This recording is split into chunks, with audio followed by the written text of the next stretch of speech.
Hi friend, welcome to unique online coaching centre.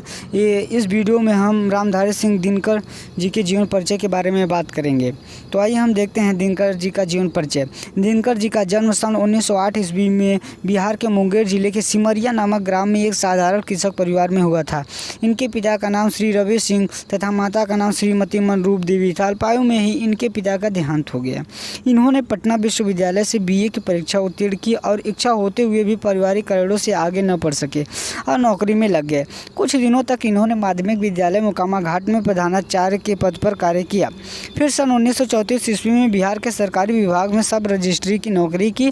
इसके बाद प्रचार विभाग में उपनिदेशक के पद पर स्वतंत्रता प्राप्ति के बाद तक कार्य करते रहे। सन 1950 ईस्वी में इन्हें मुजफ्फरपुर के स्नातकोत्तर महाविद्यालय के हिंदी विभाग का अध्यक्ष नियुक्त किया गया। सन 1952 ईस्वी में ये राज्यसभा के सदस्य मनोनीत हुए।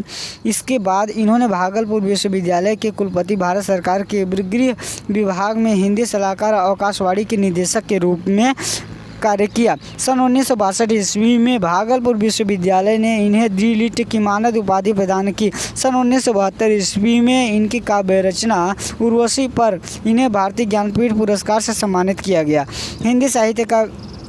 हिंदी साहित्य गगन का यह दिनकर 24 अप्रैल सन 1974 ईस्वी को हमेशा के लिए अस्त हो गया। रचनाएं। साहित्य के क्षेत्र में दिनकर जी का उदय कवि के रूप में हुआ था। बाद में गद्य के क्षेत्र में भी वे आगे आए। इनकी प्रमुख रचनाएं निम्नवत हैं। दर्शन एवं संस्कृति देखते हैं। दर्शन एवं संस्कृति में धर्म, भारतीय संस्कृति की एकता, संस्कृति के 4 अध्याय, ये दर्शन और संस्कृति पर आधारित ग्रंथ है। संस्कृति के 4 अध्याय साहित्य अकादमी द्वारा पुरस्कृत रचना है। निबंध संग्रह अर्धनारीश्वर, वटपीपल, उजली आग, मिट्टी की ओर, रेती के फूल आदि इनके निबंध संग्रह हैं।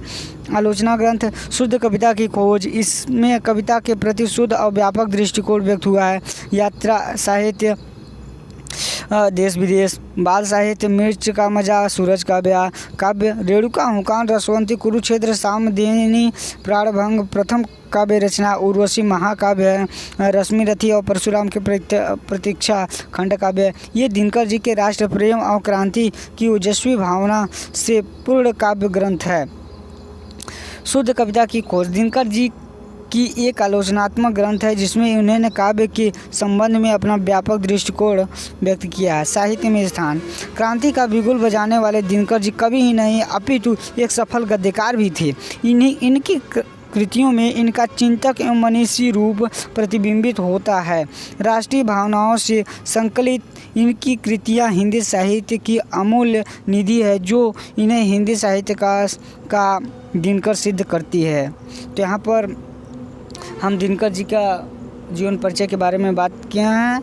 अब अगले वीडियो में जीवन परिचय को लेकर आएंगे, तब उसके बाद जो आगे वीडियो आएगा उसमें हम काव्य खंड, पद्यांश यानी पद्यांश की व्याख्या संदर्भ सहित बात करेंगे और उसमें इस नोट्स के ज़रिए हम आपको प्रोवाइड कराएंगे जो भी हो पद्यांश का सब चैप्टर हम अपलोड जल्द से जल्द करेंगे। और आप मेरे साथ जल्द से जल्द, जितना जल्द हो सके उतना जल्द जुड़िए और लोगों को भी जोड़िए, सब्सक्राइब कीजिए जिससे कि आपको बेनिफिट होता रहे।